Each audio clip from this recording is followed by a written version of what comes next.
Alright, first step in motor replacement. I'm going to lift the tensioner and rotate that so we can get the belt loose.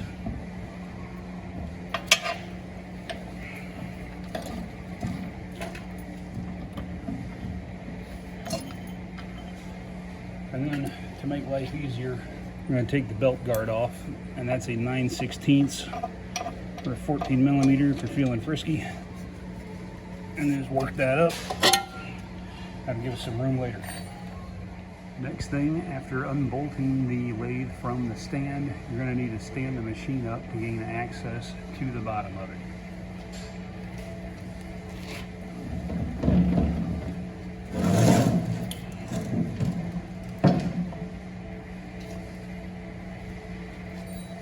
Next, you'll need a slotted screwdriver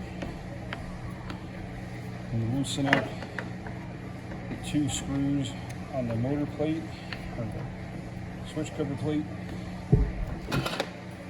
They just have to be loosened as they hang onto a bar that locks onto these tabs.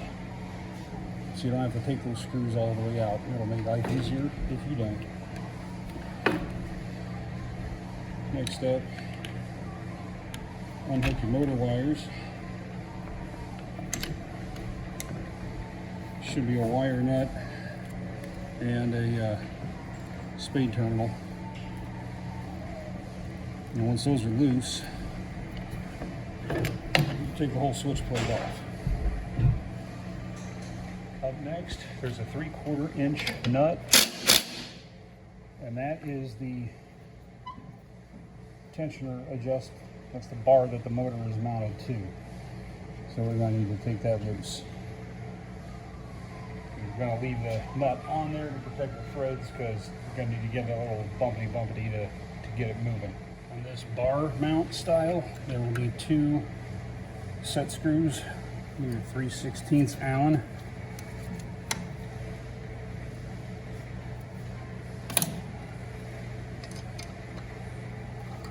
Got one on each. Let's see. Yeah, that one's very loose.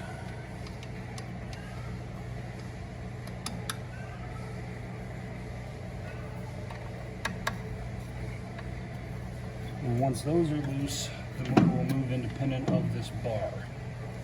Okay, I hit the bar with a little bit of WD because, you know, a little move makes everything better. Okay, we've got the bar moving. I'll take that nut back off mostly.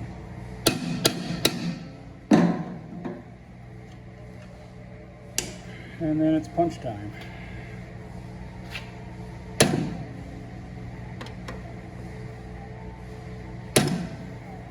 Now I'm just using a piece of 3/8 round stock as a punch for this.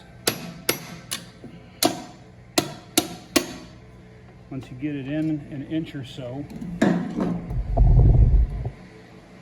this is a little tensioner arm. And come on.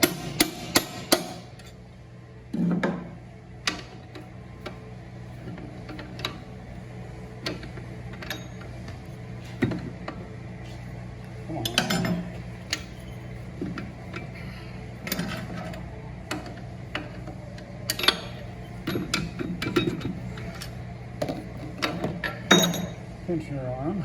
Okay.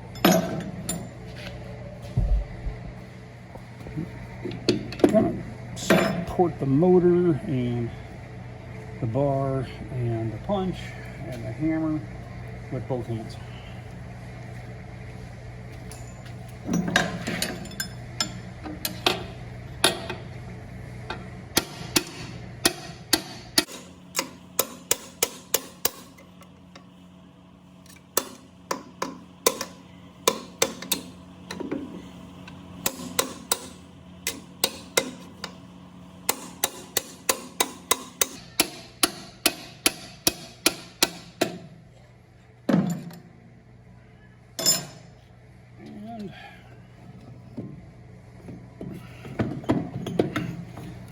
Out.